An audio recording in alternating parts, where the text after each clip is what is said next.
Update po muna tayo dito sa binabantayan nating bagyong si Uwan mula sa nilabas nating Tropical Cyclone Bulletin kaninang 5 a.m.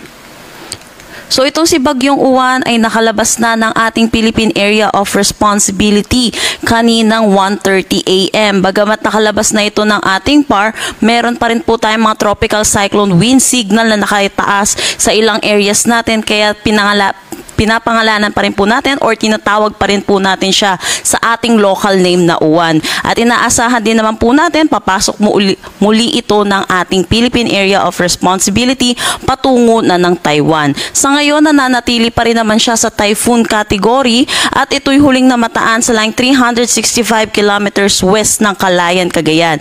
May taglay na lakas na hangin na 120 kilometers per hour malapit sa sentro at pagbugso na umaabot ng 150 kilometers per hour. Ito'y kumikilos northward sa bilis na 15 kilometers per hour.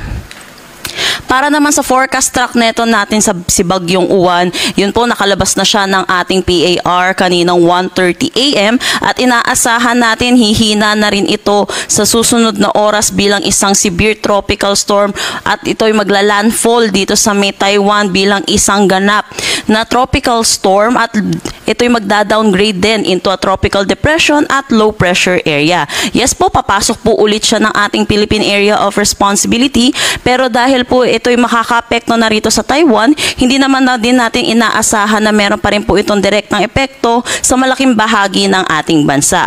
Pero dahil po sa lawak na itong si Bagyong Uwan, posible makaranas pa rin na malakas na bugso ng hangin kahit nandito na po siya sa Taiwan, dito sa extreme northern Luzon, particularly dito sa may Batanes at Babuyan Island. So iba yung pag-iingat pa rin po para sa ating mga kababayan. Dulot pa rin po ng mga hangin na posibleng dulot nito ni Uwan.